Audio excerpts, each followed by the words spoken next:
What's up mga idol? Text ko lang po lamang po itong aking GCash card. Na-receive ko lamang po itong ngayong araw nito. Salamat po sa GCash pera padala at napadala na po ang aking card. Kaya buksan na po natin ang ating sobre. Let's go!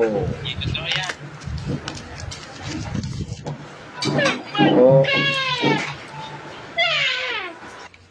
ang nilalaman.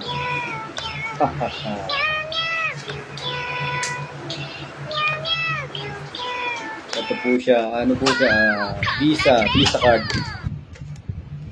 Ang gagamit po natin ito sa 221 countries. Pagkakaalam ko, siguro ganon. Kahit nasa abroad po tayo ay magagamit po natin ito. Ma-withdraw po natin ang ating pera GCash through ATM machine. After nyo po ma-receive ang Visa card na ito, ay kailangan nyo po i-activate at the same time sa inyong GCash apps. Yan.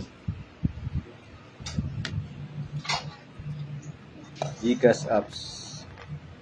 Kaya activate na po natin. Let's go.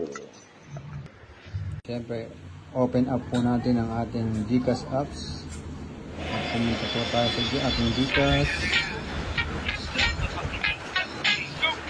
Yan.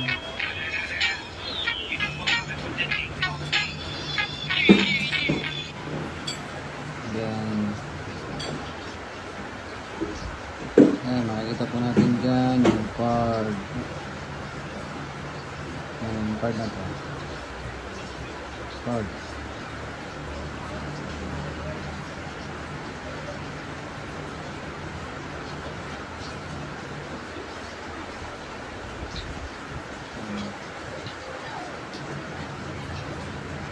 Ayan, nakalagay po 200 countries. More than 200 countries. Tapos link na po natin. Yan. Save nyo po yung OTP and next proceed po kayo.